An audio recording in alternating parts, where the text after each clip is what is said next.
नमस्कार। आकाशवाणी देहरादून से प्रस्तुत है प्रादेशिक समाचार। पहले मुख्य समाचार। कृषि मंत्री गणेश जोशी ने कहा, प्रदेश सरकार पहाड़ी कृषि को जैविक, तकनीक सम्मत और बाजार उन्मुख बना रही है। आगामी कांवड़ यात्रा की तैयारियां जोरों पर। पौड़ी की जिलाधिकारी ने संबंधित विभागों को 5 जुलाई तक सभी व्यवस्थाएं पूरी करने के निर्देश दिए। रुद्रप्रयाग जिले में शटल पुल और मुनकटिया के पास लगातार भूस्खलन होने से यात्रा मार्ग बाधित हुआ। प्रशासन मार्ग खोलने में जुटा। और मौसम विभाग ने प्रदेश में 1 जुलाई तक बारिश का पूर्वानुमान जारी किया है। बागेश्वर में आज भारी वर्षा का अलर्ट।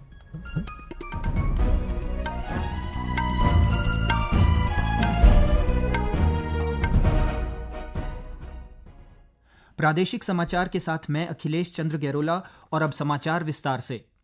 कृषि मंत्री गणेश जोशी ने कहा है कि मुख्यमंत्री पुष्कर सिंह धामी के नेतृत्व में प्रदेश सरकार पहाड़ी कृषि को जैविक, तकनीक सम्मत और बाजार उन्मुख बना रही है। श्री जोशी ने देहरादून में नेशनल गवर्नेंस टूर में शामिल छात्र छात्राओं को संबोधित करते हुए कहा कि जब भारत के युवा देश की नीतियों, शासन प्रणाली और समाज के निर्माण में रुचि लेने लगते हैं तो देश की दिशा और दशा बदलनी शुरू हो जाती है। उन्होंने कहा कि कौशल विकास केवल नौकरी के लिए नहीं बल्कि रोजगार देने की शक्ति पैदा करने का माध्यम है। श्री जोशी ने आह्वान किया कि युवा नौकरी खोजने वाले नहीं बल्कि नौकरी देने वाले बने।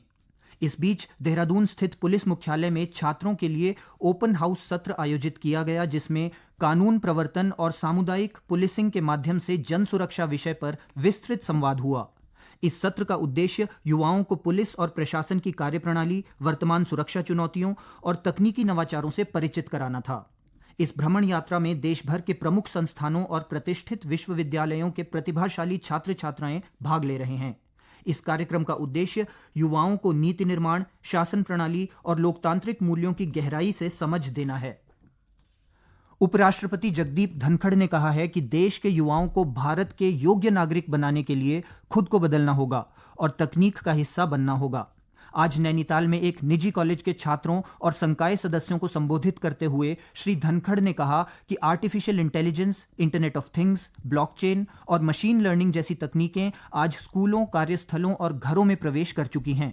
उन्होंने कहा कि हम ऐसे समय में रह रहे हैं जब लैंडलाइन होना एक विशेषाधिकार था और अब भारत दुनिया में सबसे अधिक स्मार्टफोन रखने का दावा करता है।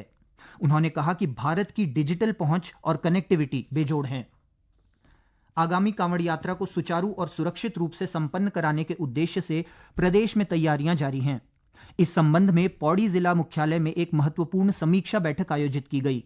बैठक की अध्यक्षता करते हुए जिलाधिकारी स्वाति एस भदौरिया ने सभी संबंधित विभागों को निर्देशित किया कि 5 जुलाई तक सभी व्यवस्थाएं पूर्ण कर ली जाएं, जिससे श्रद्धालुओं को यात्रा के दौरान किसी भी प्रकार की असुविधा न हो।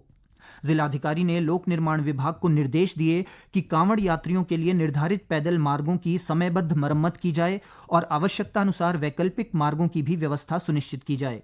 इसके अलावा उन्होंने मुख्य सड़कों पर पैचवर्क का कार्य भी समय से पूरा करने को कहा ताकि यातायात व्यवस्था प्रभावित न हो।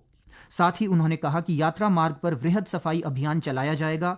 सभी शौचालयों की नियमित सफाई, स्वच्छ पेयजल की उपलब्धता, जल कनेक्शन और जल टैंकरों की व्यवस्था भी समय पर सुनिश्चित की जाएगी। स्वास्थ्य सुविधाओं को लेकर जिलाधिकारी ने कहा कि यात्रा मार्ग पर एम्बुलेंस, आवश्यक दवाएं, चिकित्सकीय उपकरण और स्वास्थ्यकर्मी पूर्व से तैनात रहेंगे। हमारा कांवड़ शुरू होने वाला है और नीलकंठ महादेव मंदिर के आसपास बहुत ही बड़ी संख्या में लोग आते हैं, तो इसको लेकर आज एक विस्तृत बैठक की गई, जिसमें उनको जो सफाई व्यवस्था है उसके संबंध में जो अस्थायी वहाँ पे विद्युत लाइनें होती हैं, सोलर लाइट्स होती हैं, हमारे जल कनेक्शन होते हैं और साथ में जो पार्किंग आदि की व्यवस्था होती है, मेडिकल रिलीफ पोस्ट बनाए जाते हैं अस्थायी रूप से डॉक्टर्स के, तो इन सभी चीज़ों पर विस्तृत चर्चा की गई और सभी को निर्देश दिए गए हैं कि 4 जुलाई के सबके अपने अपने डेडलाइंस भी दिए गए हैं और इनको ये भी निर्देशित किया गया है कि वो रेगुलर रूप में जो भी कार्य चल रहे हैं, चाहे पैचवर्क का काम हो, चाहे ये बिजली अपने सोलर लाइट्स वगैरह लगाने का काम हो, उसको रेगुलरली इसको अपडेट करके हमें यहाँ पे रिपोर्ट भेजते रहेंगे और 4 या 5 जुलाई को हम लोग फिर वहाँ स्वयं जाकर वहाँ पे निरीक्षण करेंगे और व्यवस्थाओं का जायजा लेंगे और अगर कोई भी इसमें कमी पाई जाती है तो तदनुसार कार्य करेंगे। ग्राम्य विकास पलायन निवारण आयोग पौड़ी में एक बैठक आयोजित की गई, जिसमें आयोग के उपाध्यक्ष डॉक्टर एस नेगी समेत सभी सदस्यों ने भाग लिया। बैठक में रिवर्स पलायन करने वाले लोगों के रोजगार परक कार्यों को एक उदाहरण के रूप में प्रस्तुत करने और उन्हें प्रोत्साहित करने की दिशा में कार्यक्रम आयोजित करने पर विचार किया गया। आयोग के उपाध्यक्ष डॉक्टर एस नेगी ने बताया कि गांव लौटकर स्वरोजगार से जुड़ने वाले लोगों का सर्वे किया जा रहा है जिससे उन्हें आगे बढ़ाया जा सके। रिवर्स माइग्रेशन करके लोग वापस आए हैं जो अपने मूल गांव से गए थे और मूल स्थान पर वापस आए हैं और जो कारोबार कर रहे हैं, उसका हमारे पूरे प्रदेश में एक सर्वे चल रहा है और उस सर्वे की समीक्षा के लिए बैठक बुलाई गई थी क्योंकि सदस्य लोग भी अपने अपने जनपदों में घूम रहे हैं जो जनपदों को आवंटित है और वो भी फीडबैक देते हैं। तो एक तो कारण ये था और दूसरा बैठक में ये था कि आगे हमने इस वर्ष वित्तीय वर्ष में क्या करना है। पिछले माह माननीय मुख्यमंत्री जी ने बैठक ली थी, उसमें कुछ निर्देश दिए थे, तो उनको आगे कैसे ले जाना उस पर चर्चा होगी।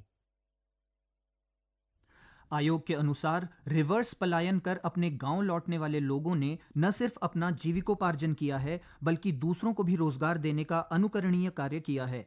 ऐसे लोगों के कार्यों को समाज के सामने लाने की जरूरत है ताकि अन्य लोग भी इससे प्रेरित होकर गांव में रहकर स्वरोजगार को अपनाएं। अल्मोड़ा में रैमजे इंटर कॉलेज में 23 जून से 5 दिवसीय बाल विज्ञान मेले का आयोजन किया गया। मेले में नगर के अलग अलग स्कूलों के कक्षा 5वीं से 10वीं तक के छात्र छात्राओं ने प्रतिभाग किया। बाल विज्ञान मेले में कार्यशाला के माध्यम से विशेषज्ञों द्वारा पारंपरिक त्योहारों, कला, पर्यावरण, विभिन्न संस्कारों, कहानी लेखन, कविता, नाटक मंचन, सामाजिकता के बारे में बताया गया। बाल साहित्य संस्थान अल्मोड़ा के सचिव उदय किरौला ने कहा कि ग्रीष्मकालीन अवकाश में प्रतिवर्ष बाल साहित्य संस्थान अल्मोड़ा और भारत ज्ञान विज्ञान समिति द्वारा बाल मेले का आयोजन किया जाता है। ज्ञान विज्ञान समिति और बाल प्रेरी मिल करके हर साल जून के महीने में गर्मी की छुट्टियों में समर कैंप का आयोजन करते हैं। इसको हमने बाल विज्ञान मेला भी कहा है। हमारा मकसद है कि कहीं ना कहीं बच्चों में खेल खेल के साथ ही कहीं ना कहीं बच्चों के मन में वैज्ञानिक सोच जागृत हो। जो हमारे यहाँ अंधविश्वास है इनको कहीं ना कहीं बच्चे समझे। प्रत्येक बच्चे ने अपने हाथ से लिखी हुई किताब तैयार की है। हमारे पीसी भाई के निर्देशन में एक नाटक तैयार हुआ है। नीरज जी के निर्देशन में बाल कवि सम्मेलन हुआ है और अनेक कई साथी हमारे कार्यक्रम में जुड़े हैं। मेन इसका यह है कि बच्चे खेल खेल में काफी कुछ सीखें। बाल मेला कार्यशाला में प्रतिभागी यशस्वी जोशी ने कहा कि उन्हें कार्यशाला में बहुत कुछ सिखाया और बताया गया। इस कार्यक्रम में मुझे बहुत अच्छा लग रहा है। मैं जब कक्षा 1 में थी तब से मैं इस कार्यक्रम में आती हूँ और आगे भी आती रहूँगी। इस कार्यशाला में हमको बहुत कुछ सीखने के लिए मिल रहा है। जब हम पहले दिन आए थे तो हमको सबसे पहले बाल प्रेरी की पुस्तिका दिखाई थी और हमारी एक प्रतियोगिता रखी थी कौन अपने दादा दादी का नाम सबसे ज़्यादा बार लिख सकता है, जिससे हमको अपनी स्पीड का पता चला। हमने अपने माता पिता का नाम भी लिखा एवं हमने उ से शुरू होने वाले शब्दों का नाम लिखा और ऐसे शब्द लिखे अंग्रेज़ी में जिनमें जो ए से शुरू होते हैं एवं ऐसे शब्द लिखे जिनमें ए नहीं आता है। और हमें यह बताया गया कि 999 ऐसे शब्द होते हैं जिनमें ए नहीं आता है। रुद्रप्रयाग जिले में लगातार हो रही बारिश के कारण शटल पुल के पास और मुनकटिया में लगातार हो रहे भूस्खलन से मार्ग यात्रियों की आवाजाही के लिए पूरी तरह से अवरुद्ध हो गया है। प्रशासनिक स्तर पर मार्ग खोलने के प्रयास जारी हैं। एहतियात के तौर पर पुलिस ने यात्रियों को दोनों प्रभावित स्थानों पर रोक दिया है। मार्ग चालू होने के बाद ही यात्रियों को आगे भेजा जा रहा है। वहीं गौरीकुंड से लौट रहे यात्रियों को सोनप्रयाग की ओर सुरक्षित पहुंचा दिया गया है। पुलिस ने केदारनाथ धाम आने वाले श्रद्धालुओं से अपील की है कि वे मौसम पूर्वानुमान की जानकारी लेकर और अतिरिक्त सावधानी बरतते हुए यात्रा पर आएं। मौसम विभाग ने प्रदेश में 1 जुलाई तक बारिश का पूर्वानुमान जारी किया है। विभाग ने आज बागेश्वर में कहीं कहीं बारिश का ऑरेंज अलर्ट जारी किया है, जबकि देहरादून और नैनीताल में कहीं कहीं येलो अलर्ट जारी किया गया है। साथ ही राज्य के अन्य हिस्सों में भी हल्की बारिश की संभावना व्यक्त की गई है। यह स्थिति कल भी देखने को मिलेगी। 29 जून को राज्य के देहरादून, हरिद्वार, पौड़ी, टिहरी और बागेश्वर जिलों में कहीं कहीं भारी से भारी बारिश के आसार हैं। विभाग ने मौसम खराब होने की स्थिति में लोगों से अनावश्यक यात्रा से बचने की सलाह दी है। साथ ही मौसम खराब होने की स्थिति में सुरक्षित स्थानों पर रुकने का आग्रह किया है। और अंत में मुख्य समाचार एक बार फिर।